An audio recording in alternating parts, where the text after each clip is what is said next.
Hey lovelies, welcome back to the sewing channel and thank you so much for stopping by. Today's tutorial is going to be about how to make an alternate dress with a collar, and you can see it has about 3 layers. It has a flared at the mid part, and also it has pleats at the third panel of the dress. So guys, if you are ready, please do want to subscribe. Like, if you have any question as we go by, please do also drop it in the comment section. And if you're ready guys, let's just get into the video. So we'll start by drafting the pattern of both the front and the back. We'll be hiding the zip allowance for the back, and then we'll go ahead to mark the bodice measurement. The shoulder measurement divided by 2 is 7 inches. The armhole circumference plus its allowance is also 7 inches. The half length is 15 inches. Then we'll roll that out. The bust measurement divided by 4 is 8.5. We'll be adding 1 inches allowance to that. So we'll just go ahead and use broken lines to connect the armhole.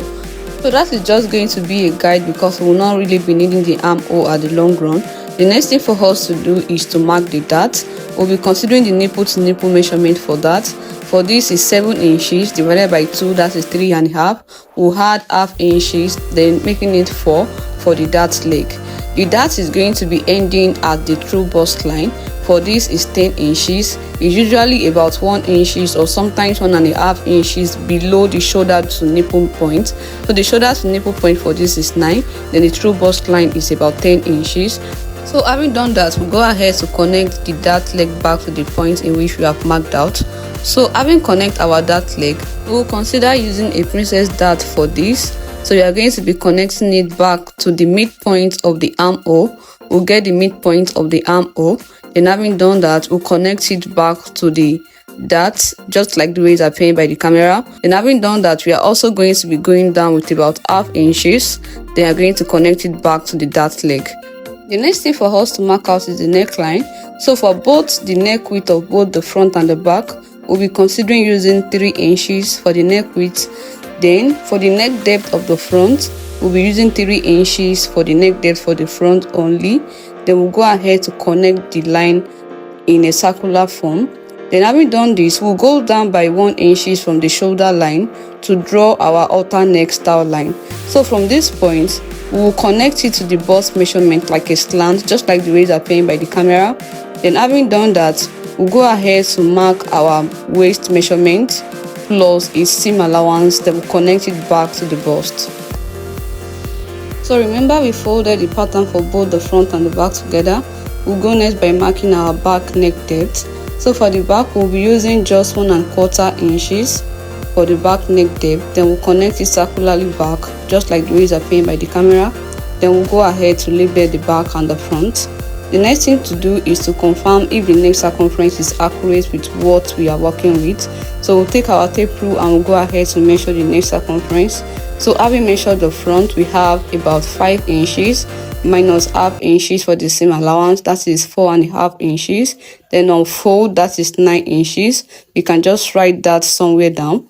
Then we'll measure the back. For the back, we have 3.5 inches minus half inches for the seam, that is 3 inches. And on fold, we have 6 inches. So 9 inches plus 6 inches is going to give us 15 inches. And that is the exact neck circumference I'm working with. So should in case you measure yours and it's not accurate, you can just do what to increase your neck depth for maybe the front and also the back until you get the exact neck circumference you want to work with. So just go ahead and manipulate it well.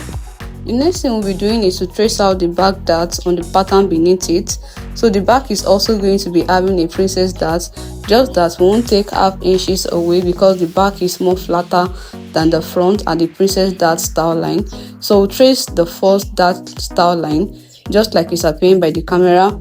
Then having done that, we'll go ahead to cut the half length for both the front and the back, also the side and the outer neckline as it is appearing by the camera. Then we'll go next by cutting the back neckline for only the back first. So having done that, we'll go next by cutting the dart for both the front and the back. Then we'll cut the princess dart for the back too. We'll open the zip allowance and we separate the front from the back. We'll rewrite the zip allowance on the back pattern. Then we'll go ahead to label the center back and the side back. Then having done that, the next thing for us to do, we are going to cut the second princess dart for the front. Then we'll cut that away. Then we'll cut away the zip allowance too for the front. Then from there we can have our center front. Then we'll go ahead to cut the neckline for the front. So I just hope you can relate like the way it's appearing by the camera. We do well to label the center front and the side front also. The center front is a cut unfold and is a cut ×1. The side front is a cut ×2 without a lining. If you want to put a lining, that is a cut ×4. The center back is a cut ×2 and the side back is also a cut ×2. So place the patterns on the fabrics to cut it out. We are going to be adding seam allowance to the cutout princess dart line to stitch both panels together. So do well to add seam allowance to the halter neck style line too. So we'll add seam allowance to the place in which we have cut out, just like the way it's appearing by the camera. And we're cutting the front and the back, the upper bodies of the halter neck.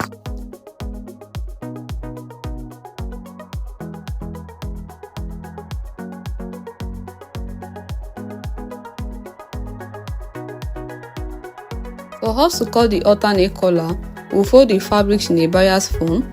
Then we'll divide the neck circumference by 2 plus zip allowance. So for this, the neck circumference is 15 divided by 2, that is 7.5. We'll be adding 1 inch zip allowance. That will make it about 8.5 inches on fold.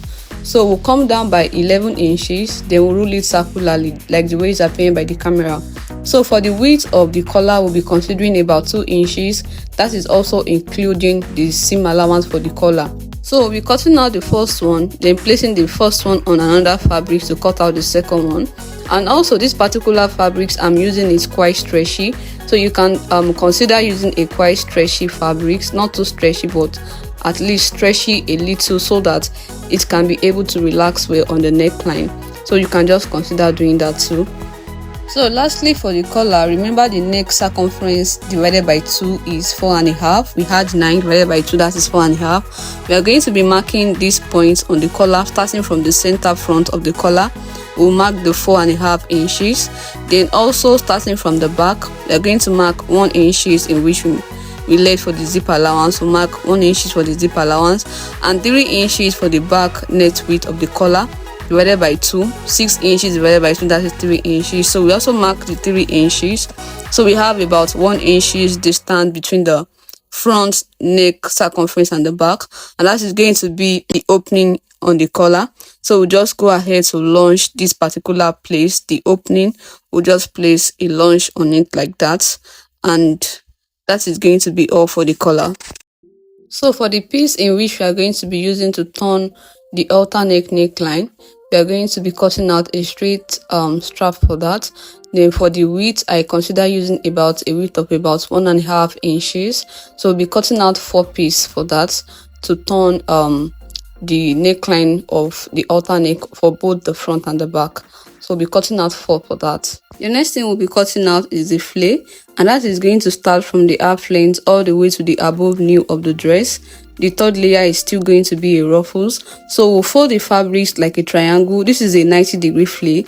You can choose to make yours 180-degree if you want it to be more fuller. Then having done that, I came down with about 18 inches from the starting point.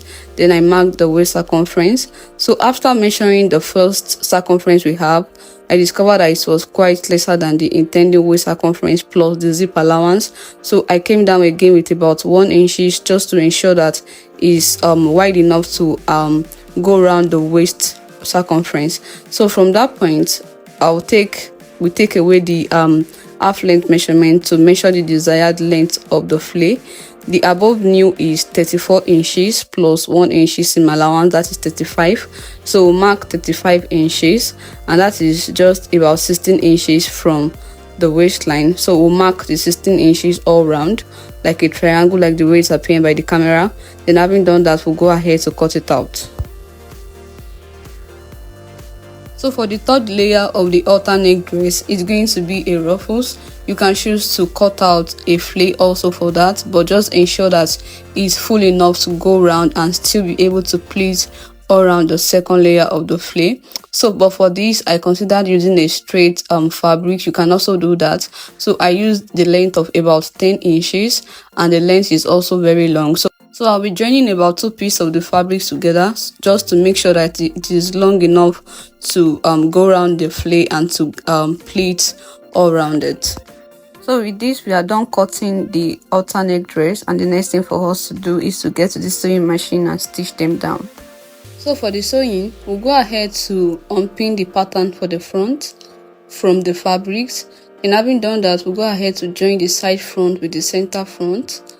So we'll join the princess dart just like the way it's appearing by the camera.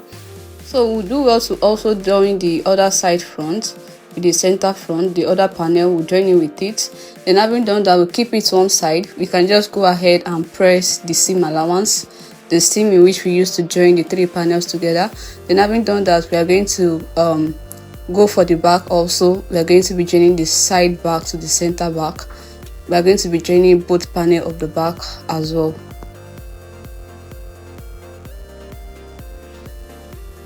Having done this, the next thing to do, we are going to be taking the strap in which we cut out, and we are going to be stitching it directly to the outer neckline. So we are going to be stitching it firstly to the outside. So we are going to stitch it using about 1 cm. And having done that, we'll turn it to the right side. We fold in the hem, then we stitch it directly on the main fabrics, just like the way it's appearing by the camera. So we are going to be repeating this process for both panels of the back and also the outer neck for both sides of the front as well. So having done this, you can just go ahead and trim away the excess, the remaining part of the fabrics. Then having done that, we make the front side and the back inclined by the way it's appearing by the camera. Then we'll go ahead to join the side seam of the upper part of the outer neck. So we'll just join the upper part together. So having joined the upper part, the next thing for us to work on is the collar. So we are going to take the collar and we are going to make the front side face each shoulder like the way it's appearing by the camera. So firstly, we'll go ahead to join the upper part together.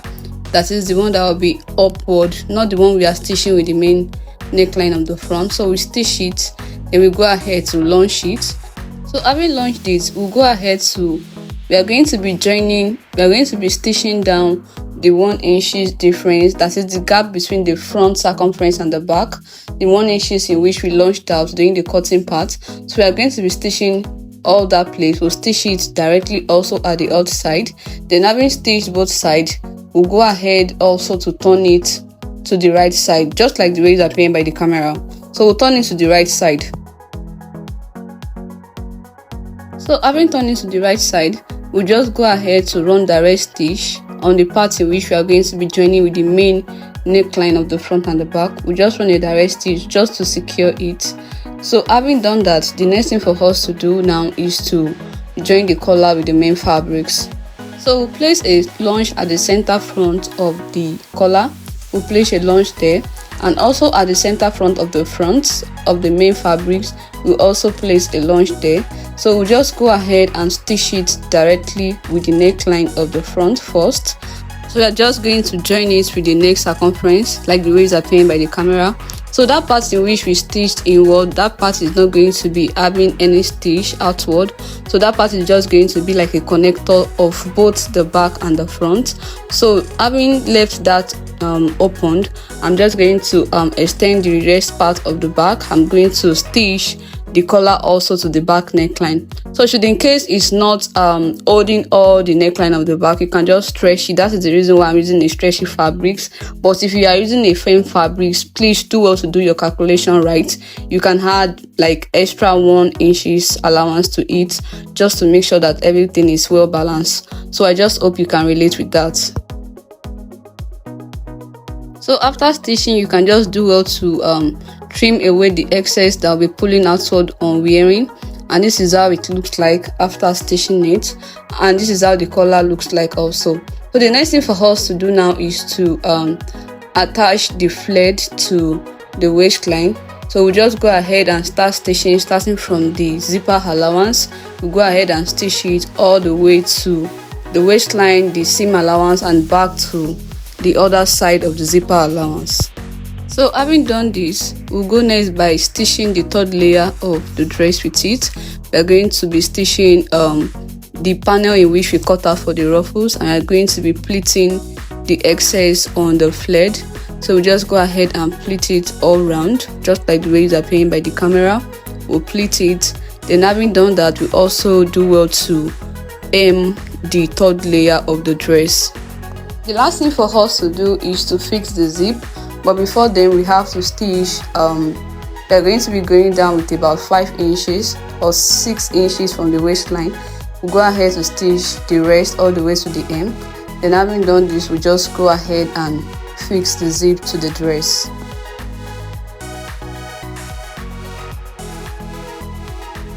And so guys, this is how the dress looks like when we are done. You can see that it's having a very nice finishing. Thank you so much for watching, guys. I believe you have learned 1 or 2 things. Please do also subscribe, like. If you have any question, you can drop it in the comment section, and I'll see you guys in my next video.